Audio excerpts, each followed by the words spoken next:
61। আজ সকাল হইতে গোরার ঘরে খুব একটা আন্দোলন উঠিয়াছে। প্রথমে মহিম তাহার হুকা টানিতে টানিতে আসিয়া গোরাকে জিজ্ঞাসা করিলেন, তাহলে এতদিন পরে বিনয় শিকলি কাটল বুঝি?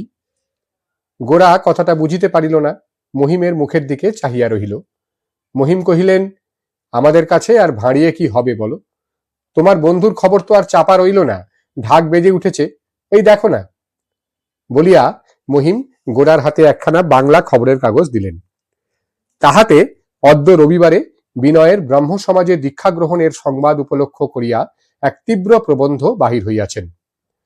গোরা যখন জেলে ছিল সেই সময় ব্রাহ্ম সমাজের কন্যাদায়গ্রস্ত কোনো এক বিশিষ্ট সভ্য এই দুর্বল চিত্ত যুবককে গোপন প্রলোভনে বশ করিয়া সনাতন হিন্দু সমাজ হইতে বিচ্ছিন্ন করিয়া লইয়াছে বলিয়া লেখক তাহার রচনায় বিস্তর কটুভাষ্য বিস্তার করিয়াছেন। গোরা যখন বলিল এ সংবাদ সে জানে না, তখন মহিম প্রথমে বিশ্বাস করিলেন না, আর তারপরে বিনয়ের এই গভীর ছদ্ম ব্যবহারে বারবার বিস্ময় প্রকাশ করিতে লাগিলেন এবং বলিয়া গেলেন, স্পষ্ট বাক্যে শশীমুখীকে বিবাহের সম্মতি দিয়া তাহার পরেও যখন বিনয় কথার নড়চড় করিতে লাগিল, তখনই আমাদের বোঝা উচিত ছিল তাহার সর্বনাশের সূত্রপাত হইয়াছে। অবিনাশ হাঁপাইতে হাঁপাইতে আসিয়া কহিল, গৌরমোহন বাবু, এ কি কাণ্ড! এ যে আমাদের স্বপ্নের অগোচর। বিনয় বাবু শেষকালে। অবিনাশ কথা শেষ করিতেই পারিল না। বিনয়ের এই লাঞ্ছনায় তাহার মনে এত আনন্দ বোধ হইতেছিল যে দুশ্চিন্তার ভান করা তাহার পক্ষে দুরূহ হইয়া উঠিয়াছিল। দেখিতে দেখিতে গোরার দলের প্রধান প্রধান সকল লোকই আসিয়া জুটিল। বিনয়কে লইয়া তাহাদের মধ্যে খুব একটা উত্তেজনাপূর্ণ আলোচনা চলিতে লাগিল। অধিকাংশ লোকই এক বাক্যে বলিল, বর্তমান ঘটনায় বিস্ময়ের বিষয় কিছুই নাই, কারণ বিনয়ের ব্যবহারে তারা বরাবরই একটা দ্বিধা এবং দুর্বলতার লক্ষণ দেখিয়া আসিয়াছে। বস্তুত তাহাদের দলের মধ্যে বিনয় কোনোদিনই কায়মনোবাক্যে আত্মসমর্পণ করে নাই। অনেকেই কহিল, বিনয় গোড়া হইতেই নিজেকে কোন ক্রমে গৌরমোহনের সমকক্ষ বলিয়া চালাইয়া দিতে চেষ্টা করিত, ইহা তাহাদের অসহ্য বোধ হইত। অন্য সকলে যেখানে ভক্তির সংকোচে গৌরমোহনের সহিত যথোচিত দূরত্ব রক্ষা করিয়া চলিত, সেখানে বিনয় গায়ে পড়িয়া গোরার সঙ্গে এমন একটা মাখামাখি করিত যেন সে আর সকলের সঙ্গে পৃথক এবং গোরার ঠিক সমশ্রেণীর লোক। গোরা তাহাকে স্নেহ করিত বলিয়াই তাহার এই অদ্ভুত স্পর্ধা সকলে সহ্য করিয়া যাইত। সেই প্রকার অবাধ অহংকারের এইরূপই শোচনীয় পরিণাম হইয়া থাকে। তাহারা কহিল, আমরা বিনয়বাবুর মতো বিদ্বান নই, আমাদের অত্যন্ত বেশি বুদ্ধিও নাই, কিন্তু বাপু, আমরা বরাবর যা হয় একটা প্রিন্সিপাল ধরিয়া চলিয়াছি। আমাদের মনে এক, মুখে আর নাই। আমাদের দ্বারা আজ এরকম কাল অন্যরকম করা অসম্ভব। ইহাতে আমাদিগকে মূর্খই বলো, নির্বোধী বলো, আর যাই বলো। গোরা এসব কথায় একটি কথাও যোগ করিল না, স্থির হইয়া বসিয়া রহিল। বেলা হইয়া গেলে যখন একে একে সকলে চলিয়া গেল, তখন গোরা দেখিল বিনয় তাহার ঘরে প্রবেশ না করিয়া পাশের সিঁড়ি দিয়া উপরে চলিয়া যাইতেছে। গোরা তাড়াতাড়ি ঘর হইতে বাহির হইয়া আসিল, ডাকিল, বিনয়। বিনয় সিঁড়ি হইতে নামিয়া গোরা ঘরের প্রবেশ করিতেই গোরা কহিল, বিনয়, আমি কি না জেনে তোমার প্রতি কোনো অন্যায় করেছি? তুমি আমাকে যেন ত্যাগ করেছ বলে মনে হচ্ছে। আজ গোরার সাথে একটা ঝগড়া বাঁধিবে এ কথা বিনয় আগে ভাগেই স্থির করিয়া মনটাকে কঠিন করিয়াই আসিয়াছিল।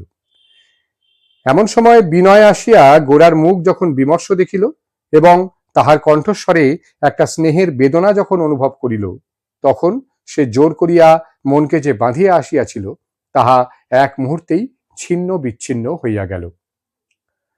সে বলিয়া উঠিল, ভাই গোরা, আমাকে তুমি ভুল বুঝো না।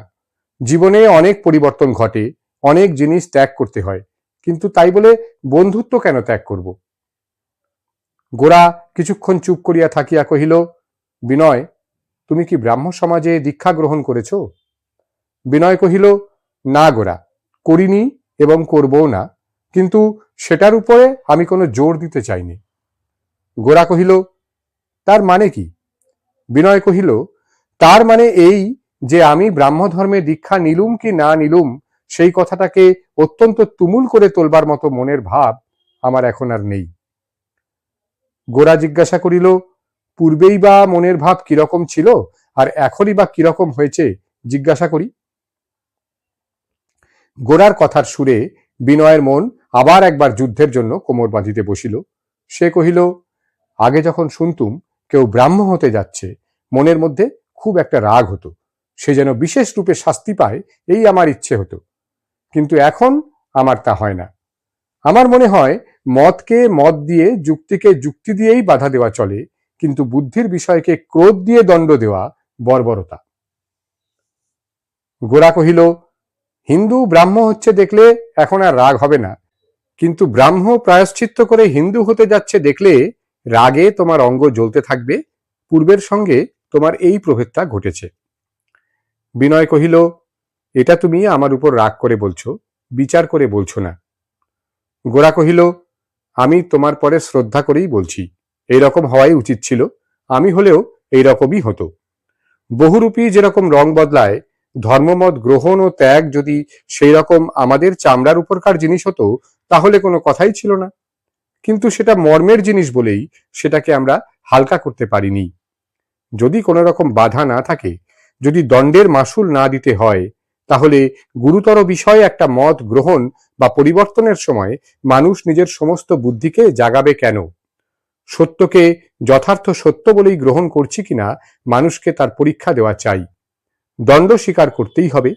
মূল্যটা এড়িয়ে রত্নটুকু পাবে, সত্যের কারবার এমন শৌখিন কারবার নয়। তর্কের মুখে আর কোনো বলগা রহিল না। কথার উপর কথা, বানের উপরে বানের মতো আসিয়া পড়িয়া পরস্পরের সংঘাতে অগ্নিস্ফুলিঙ্গ বর্ষণ করিতে লাগিল। অবশেষে অনেক বাগযুদ্ধের পর বিনয় উঠিয়া দাঁড়াইয়া কহিল, গোরা, তোমার এবং আমার প্রকৃতির মধ্যে একটা মূলগত প্রভেদ আছে। সেটা এতদিন কোনো মতে চাপা ছিল, যখনই মাথা তুলতে চেয়েছে আমিই তাকে নত করেছি, কেননা আমি জানতুম যেখানে তুমি কোনো পার্থক্য দেখো সেখানে তুমি সন্ধি করতে জানো না, একেবারে তলোয়ার হাতে ছুটতে থাকো। তাই তোমার বন্ধুত্বকে রক্ষা করতে গিয়ে আমি চিরদিনই নিজের প্রকৃতিকে খর্ব করে এসেছি। আজ বুঝতে পারছি এতে মঙ্গল হয়নি এবং মঙ্গল হতে পারে না। গোরা কহিল, এখন তোমার অভিপ্রায় কি আমাকে খুলে বলো। বিনয় কহিল, আজ আমি একলা দাঁড়ালুম। সমাজ বলে রাক্ষসের কাছে প্রতিদিন মানুষ বলি দিয়ে কোনো মতে তাকে ঠান্ডা করে রাখতে হবে এবং যেমন করে হোক তারই শাসন পাশ গলায় বেঁধে বেড়াতে হবে, তাতে প্রাণ থাক আর না থাক এ আমি কোনো মতেই স্বীকার করতে পারবো না। গোরা কহিল, মহাভারতের সেই ব্রাহ্মণ শিশুটির মতো খড়কে নিয়ে বকাসুর বধ করতে বেরোবে নাকি? বিনয় কহিল, আমার খড়কেতে বকাসুর মরবে কিনা তা জানি নে, কিন্তু আমাকে চিবিয়ে খেয়ে ফেলবার অধিকার যে তার আছে এ কথা আমি কোনো মতেই মানব না।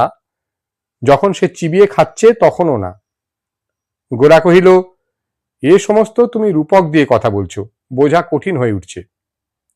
বিনয় বলিল, বোঝা তোমার পক্ষে কঠিন নয়, মানাই তোমার পক্ষে কঠিন। মানুষ যেখানে স্বভাবত স্বাধীন, ধর্ম তো স্বাধীন, আমাদের সমাজ সেখানে তার খাওয়া শোয়া বসাকেও নিতান্ত অর্থহীন বন্ধনে বেঁধেছে, এ কথা তুমি আমার চেয়ে কম জানো তা নয়, কিন্তু এই জবরদস্তিকে তুমি জবরদস্তি দ্বারাই মানতে চাও। আমি আজ বলছি, এখানে আমি কারো জোর মানব না। সমাজের দাবিকে আমি ততক্ষণ পর্যন্ত স্বীকার করব যতক্ষণ সে আমার উচিত দাবিকে রক্ষা করবে। সে যদি আমাকে মানুষ বলে গণ্য না করে, আমাকে কলের পুতুল বানাতে চায়, আমিও তাকে ফুলচন্দন দিয়ে পূজা করব না, লোহার কল বলেই গণ্য করব। গোরা কহিল, অর্থাৎ সংক্ষেপে তুমি ব্রাহ্ম হবে? বিনয় কহিল, না। গোরা কহিল, ললিতাকে তুমি বিয়ে করবে? বিনয় কহিল, হ্যাঁ। গোরা জিজ্ঞাসা করিল, হিন্দু বিবাহ? বিনয় কহিল, হ্যাঁ। গোরা, পরেশবাবু তাতে সম্মত আছেন? বিনয়, এই তাঁর চিঠি। গোরা পরেশের চিঠি দুইবার করিয়া পড়িল। তাহার শেষ অংশে ছিল, আমার ভালো মন্দ লাগার কোনো কথা তুলিব না, তোমাদের সুবিধা অসুবিধার কোনো কথাও পাড়িতে চাই না। আমার মত বিশ্বাস কি, আমার সমাজ কি সে তোমরা জানো। ললিতা ছেলেবেলা হইতে কি শিক্ষা পাইয়াছে এবং কি সংস্কারের মধ্যে মানুষ হইয়াছে তাও তোমাদের অবিদিত নাই। এ সমস্তই জানিয়া শুনিয়া তোমাদের পথ তোমরা নির্বাচন করিয়া লইয়াছ। আমার আর কিছুই বলিবার নাই। মনে করিও না আমি কিছুই না ভাবিয়া অথবা ভাবিয়া না পাইয়া হাল ছাড়িয়া দিয়াছি। আমার যতদূর শক্তি আমি চিন্তা করিয়াছি, ইহা বুঝিয়াছি তোমাদের মিলনকে বাধা দিবার কোনো ধর্মসঙ্গত কারণ নাই, কেননা তোমার প্রতি আমার সম্পূর্ণ শ্রদ্ধা আছে। এ স্থলে সমাজে যদি কোনো বাধা থাকে তবে তাহাকে স্বীকার করিতে তোমরা বাধ্য নও।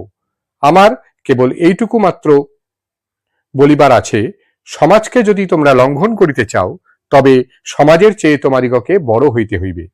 তোমাদের প্রেম, তোমাদের সম্মিলিত জীবন কেবল যেন প্রলয় শক্তির সূচনা না করে, তাহাতে সৃষ্টি ও স্থিতির তত্ত্ব থাকে যেন। কেবল এই একটা কাজের মধ্যে হঠাৎ একটা দুঃসাহসিকতা প্রকাশ করিলে চলিবে না। ইহার পরে তোমাদের জীবনের সমস্ত কাজকে বীরত্বের সূত্রে গাঁথিয়া তুলিতে হইবে, নহিলে তোমরা অত্যন্ত নামিয়া পড়িবে। কেননা বাহির হইতে সমাজ তোমাদিগকে সর্বসাধারণের সমান ক্ষেত্রে আর বহন করিয়া রাখিবে না। তোমরা নিজের শক্তিতে এই সাধারণের চেয়ে বড় যদি না হও, তবে সাধারণের চেয়ে তোমাদিগকে নামিয়া যাইতে হইবে। তোমাদের ভবিষ্যৎ শুভাশুভের জন্য আমার মনে যথেষ্ট আশঙ্কা রহিল, কিন্তু এই আশঙ্কার দ্বারা তোমাদিগকে বাধা দিবার কোনো অধিকার আমার নাই। কারণ পৃথিবীতে যাহারা সাহস করিয়া নিজের জীবনের দ্বারা নব নব সমস্যার মীমাংসা করিতে প্রস্তুত হয়, তাহারাই সমাজকে বড় করিয়া তুলে। যাহারা কেবলই বিধি মানিয়া চলে, তাহারা সমাজকে বহন করে মাত্র, তাহাকে অগ্রসর করে না। অতএব আমার ভীরুতা, আমার দুশ্চিন্তা লইয়া তোমাদের পথ আমি রোধ করিব না। তোমরা যাহা ভালো বুঝিয়াছ, সমস্ত প্রতিকূলতার বিরুদ্ধে তাহা পালন করো। ঈশ্বর তোমাদের সহায় হউন। ঈশ্বর কোনো এক অবস্থার মধ্যে তাহার সৃষ্টিকে শিকল দিয়া বাঁধিয়া রাখেন না, তাহাকে নব নব পরিণতির মধ্যে চিরনবীন করিয়া জাগাইয়া তুলিতেছেন। তোমরা তাহার সেই উদ্বোধনের দূত রূপে নিজের জীবনকে মশালের মতো জ্বালাইয়া দুর্গম পথে অগ্রসর হইতে চলিয়াছ। যিনি বিশ্বের পথচালক, তিনিই তোমাদিগকে পথ দেখান। আমার পথেই তোমাদিগকে চিরদিন চলিতে হইবে, এমন অনুশাসন আমি প্রয়োগ করিতে পারিব না। তোমাদের বয়সে আমরাও একদিন ঘাট হইতে রশি খুলিয়া ঝড়ের মুখে নৌকা ভাসাইয়াছিলাম, কাহারও নিষেধ শুনি নাই। আজও তাহার জন্য অনুতাপ করি না। যদিই অনুতাপ করিবার কারণ ঘটিত, তাহাতেই বা কি? মানুষ ভুল করিবে, ব্যর্থও হইবে, দুঃখও পাইবে, কিন্তু বসিয়া থাকিবে না। যাহা উচিত বলিয়া জানিবে, তাহার জন্য আত্মসমর্পণ করিবে। এমনি করিয়াই পবিত্র সলিলা সংসার নদীর স্রোত চিরদিন প্রবহমান হইয়া বিশুদ্ধ থাকিবে। ইহাতে মাঝে মাঝে ক্ষণকালের জন্য তীর ভাঙিয়া ক্ষতি করিতে পারে, এই আশঙ্কা করিয়া চিরদিনের জন্য স্রোত বাঁধিয়া দিলে মারিকে আহ্বান করিয়া আনা হইবে, ইহা আমি নিশ্চয়ই জানি। অতএব যে শক্তি তোমাদিগকে দুর্নিবার বেগে সুখ, স্বচ্ছন্দতা ও সমাজবিধির বাহিরে আকর্ষণ করিয়া লইয়া চলিয়াছেন, তাহাকেই ভক্তির সহিত প্রণাম করিয়া তাহারই হস্তে তোমাদের দুইজনকে সমর্পণ করিলাম। তিনি তোমাদের জীবনে সমস্ত নিন্দা, গ্লানি ও আত্মীয় বিচ্ছেদকে সার্থক করিয়া তুলুন। তিনি তোমাদিগকে দুর্গম পথে আহ্বান করিয়াছেন, তিনি তোমাদিগকে গম্যস্থানে লইয়া যাইবেন। গোরা এই চিঠি পড়িয়া কিছুক্ষণ চুপ করিয়া থাকিলে পর বিনয় কহিল, পরেশবাবু তার দিক যেমন সম্মতি দিয়েছেন, তেমনি তোমার দিক থেকেও গোরা তোমাকে সম্মতি দিতে হবে। গোরা কহিল, পরেশবাবু সম্মতি দিতে পারেন, কেননা নদীর ধারা যে কুল ভাঙছে সেই ধারাই তাদের। আমি সম্মতি দিতে পারি নে, কেননা আমাদের ধারা কুলকে রক্ষা করে। আমাদের এই কুলে শত সহস্র বছরের অভ্রভেদী কীর্তি রয়েছে। আমরা কোনো মতেই বলতে পারবো না এখানে প্রকৃতির নিয়মই কাজ করতে থাক। আমাদের কুলকে আমরা পাথর দিয়েই বাঁধিয়ে রাখবো, তাতে আমাদের নিন্দাই করো আর যাই করো। এ আমাদের পবিত্র প্রাচীন পুরী, এর উপরে বৎসরে বৎসরে নতুন মাটির পলি পড়িবে আর চাষার দল লাঙল নিয়ে এর জমি চষিবে, এটা আমাদের অভিপ্রেত নয়। তাতে আমাদের যা লোকসান হয় হোক, এ আমাদের বাস করবার, এ চাষ করবার নয়। অতএব তোমাদের কৃষি বিভাগ থেকে আমাদের এই পাথরগুলিকে যখন কঠিন বলে নিন্দা করো, তখন তাতে আমরা মর্মান্তিক লজ্জাবোধ করি নে। বিনয় কহিল, অর্থাৎ সংক্ষেপে তুমি আমাদের এই বিবাহকে স্বীকার করবে না। গোরা কহিল, নিশ্চয়ই করব না। বিনয় কহিল, এবং? গোরা কহিল, এবং তোমাদের ত্যাগ করব। বিনয় কহিল, আমি যদি তোমার মুসলমান বন্ধু হতুম? গোরা কহিল, তাহলে অন্য কথা হতো।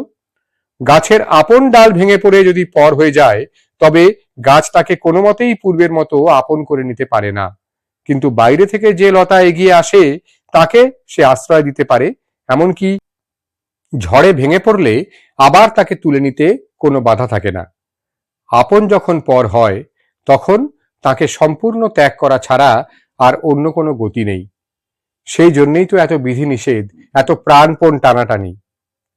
বিনয় কহিল, সেই জন্যই তো ত্যাগের কারণ অত হালকা এবং ত্যাগের বিধান অত সুলভ হওয়া উচিত ছিল না। হাত ভাঙলে আর জোড়া লাগে না বটে, সেই জন্যই কথায় কথায় হাত ভাঙেও না। তার হাড় খুব মজবুত। যে সমাজে অতি সামান্য ঘা লাগলেই বিচ্ছেদ ঘটে এবং সে বিচ্ছেদ চিরবিচ্ছেদ হয়ে দাঁড়ায়, সে সমাজে মানুষের পক্ষে স্বচ্ছন্দে চলাফেরা কাজকর্ম করার পক্ষে কত বাধা, সে কথা কি চিন্তা করে দেখবে না? গোরা কহিল, সে চিন্তার ভার আমার উপর নেই। সমাজ এমন সমগ্রভাবে এমন বড় রকম করে চিন্তা করছে যে আমি টেরও পাচ্ছি না সে ভাবছে। হাজার হাজার বৎসর ধরে সে ভেবেওছে এবং আপনাকে রক্ষাও করে এসেছে, এই আমার ভরসা। পৃথিবী সূর্যের চারিদিকে বেঁকে চলছে কি সোজা চলছে, ভুল করছে কি করছে না, সে যেমন আমি ভাবিনে এবং না ভেবে আজ পর্যন্ত আমি ঠকিনি, আমার সমাজ সম্বন্ধেও আমার সেই ভাব। বিনয় হাসিয়া কহিল, ভাই গোরা, ঠিক এইসব কথা আমিও এতদিন এমনি করেই বলে এসেছি। আজ আবার আমাকেও সেসব কথা শুনতে হবে তা কে জানত। কথা বানিয়ে বলার শাস্তি আজ আমাকে ভোগ করতে হবে সে আমি বেশ বুঝতে পেরেছি, কিন্তু তর্ক করে কোনো লাভ নেই। কেননা একটা কথা আমি আজ খুব নিকটের থেকে দেখতে পেয়েছি, সেটি পূর্বে দেখিনি। আজ বুঝেছি মানুষের জীবনে গতি মহানদীর মতো। সে আপনার বেগে অভাবনীয় রূপে এমন নতুন নতুন দিকে পথ করে নেয় যেদিকে পূর্বে তার স্রোত ছিল না। এই তার গতির বৈচিত্র্য, তার অভাবনীয় পরিণতি বিধাতার অভিপ্রায়। সে কাটা খাল নয়, তাকে বাঁধা পথে রাখা চলবে না। নিজের মধ্যেই যখন এ কথাটা একেবারে প্রত্যক্ষ হয়েছে, তখন কোনো সাজানো কথায় আমাকে আর কোনো দিন ভোলাতে পারবে না। গোরা কহিল, পতঙ্গ যখন বহ্নির মুখে পড়তে চলে, সেও তখন তোমার মতো ঠিক ওই রকম তর্কই করে। অতএব তোমাকে আমিও আজ বোঝাবার কোনো বৃথা চেষ্টা করব না। বিনয় চৌকি হইতে উঠিয়া কহিল, সেই ভালো, তবে চললুম, একবার মার সঙ্গে দেখা করে আসি। বিনয় চলিয়া গেল। মহিম ধীরে ধীরে ঘরে আসিয়া প্রবেশ করিলেন। পান চিবাইতে চিবাইতে জিজ্ঞাসা করিলেন, সুবিধা হলো না বুঝি? হবেও না। কতদিন থেকে বলে আসছি সাবধান হও, বিগড়াবার লক্ষণ দেখা যাচ্ছে, কথাটা কানেই আনলে না। সেই সময় জোর জার করে কোনো মতে শশীমুখীর সঙ্গে ওর বিয়েটা দিয়ে দিতে পারলে কোনো কথাই থাকতো না। কিন্তু কাক অশ্ব পরিবেদনা, বলি বা কাকে? নিজে যেটি বুঝবে না সে তো মাথা খুঁড়েও বুঝানো যাবে না। এখন বিনয়ের মতো ছেলে তোমার দল ভেঙে গেল, এ কি কম আফসোসের কথা? গোরা কোনো উত্তর করিল না। মহিম কহিলেন, তাহলে বিনয়কে ফেরাতে পারলে না? তা যাক, কিন্তু শশীমুখীর সঙ্গে ওর বিবাহের কথাটা নিয়ে কিছু বেশি গোলমাল হয়ে গেছে। এখন শশীর বিয়ে দিতে আর দেরি করলে চলবে না। জানোই তো আমাদের সমাজের গতিক, যদি একটা মানুষকে কায়দায় পেলে তবে তাকে নাকের জলে চোখের জলে করে ছাড়ে। তাই একটি পাত্র, না না তোমার ভয় নেই, তোমাকে ঘটকালি করতে হবে না, সে আমি নিজেই ঠিকঠাক করে নিয়েছি। গোরা জিজ্ঞাসা করিল, পাত্রটি কে? মহিম কহিলেন, তোমাদের অবিনাশ। গোরা কহিল, সে রাজি হয়েছে? মহিম কহিলেন, রাজি হবে না? এ কি তোমার বিনয় পেয়েছ? না, যাই বলো, দেখা গেল তোমার দলের মধ্যে ওই অবিনাশ ছেলেটি তোমার ভক্ত বটে। তোমার পরিবারের সঙ্গে তার যোগ হবে এ কথা শুনে সে তো আহ্লাদে নেচে উঠল। বললে, এ আমার ভাগ্য, এ আমার গৌরব। টাকা কড়ির কথা জিজ্ঞাসা করলুম। সে অমনি কানে হাত দিয়ে বললে, মাফ করবেন, ওসব কথা আমাকে কিছুই বলবেন না। আমি বললুম, আচ্ছা, সেসব কথা তোমার বাবার সঙ্গে হবে। তার বাপের কাছেও গিয়েছিলুম। ছেলের সঙ্গে বাপের অনেক তফাৎ দেখা গেল। টাকার কথায় বাপ মোটেই কানে হাত দিলে না, বরঞ্চ এমনি আরম্ভ করলে যে আমারই কানে হাত উঠবার জো হলো। ছেলেটিও দেখলুম এ সকল বিষয় অত্যন্ত পিতৃভক্ত, একেবারে পিতাহি পরমং তপঃ, তাকে মধ্যস্থ রেখে কোনো ফল হবে না। এবারে কোম্পানির কাগজটা না ভাঙিয়ে কাজ সারা হলো না। তা যাই হোক, তুমিও অবিনাশকে দু এক কথা বলে দিও, তোমার মুখ থেকে উৎসাহ পেলে। গোরা কহিল, টাকার অঙ্ক তাতে কিছু কমবে না। মহিম কহিলেন, তা জানি, পিতৃভক্তিটা যখন কাজে লাগাবার মতো হয় তখন সামলানো শক্ত। গোরা জিজ্ঞাসা করিল, কথাটা পাকা হয়ে গেছে? মহিম কহিলেন, হ্যাঁ। গোরা, দিনক্ষণ একেবারে স্থির? মহিম, স্থির বই কি, মাঘের পূর্ণিমা তিথিতে। সে আর বেশি দেরি নেই। বাপ বলেছেন হিরে মানিকে কাজ নেই, কিন্তু খুব ভারী সোনার গয়না চাই। এখন কি করলে সোনার দর না বাড়িয়ে সোনার ভার বাড়াতে পারি, শ্যাকরার সাথে কিছুদিন তারই পরামর্শ করতে হবে। গোরা কহিল, কিন্তু এত বেশি তাড়াতাড়ি করবার কি দরকার আছে? অবিনাশ যে অল্প দিনের মধ্যে ব্রাহ্ম সমাজে ঢুকবে এমন আশঙ্কা তো নেই। মহিম কহিলেন, তা নেই বটে, কিন্তু বাবার শরীর ইদানিং বড় খারাপ হয়ে উঠেছে, সেটা তোমরা লক্ষ্য করে দেখছো না? ডাক্তারেরা যতই আপত্তি করছে, ওর নিয়মের মাত্রা আরো ততই বাড়িয়ে তুলছেন। আজকাল যে সন্ন্যাসী ওর সঙ্গে জুটেছে, সে ওকে 3 বেলা স্নান করায়, তার উপরে আবার এমনি হঠযোগ চালিয়েছে যে চোখের তারা, ভুরু, নিঃশ্বাস প্রশ্বাস, নাড়ি টাড়ি সমস্ত একেবারে উল্টো পাল্টা হবার জো হয়েছে। বাবা বেঁচে থাকতে থাকতে শশীর বিয়েটা হয়ে গেলেই সুবিধে হয়। ওর পেনশনের জমা টাকাটা ওঙ্কারানন্দ স্বামীর হাতে পড়বার পূর্বেই কাজটা সারতে পারলে আমাকে বেশি ভাবতে হয় না। বাবার কাছে কথাটা কাল পেড়েও ছিলুম, দেখলুম বড় সহজ ব্যাপার নয়।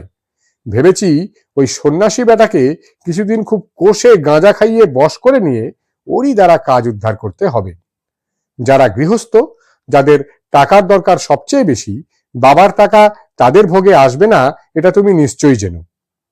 আমার মুশকিল হয়েছে এই যে অন্যের বাবা কোষে টাকা তলব করে আর নিজের বাবা টাকা দেবার কথা শুনলেই প্রাণায়াম করতে বসে যায়। আমি এখন ওই 11 বছরের মেয়েটাকে গলায় বেঁধে কি জলে ডুব দিয়ে মরবো?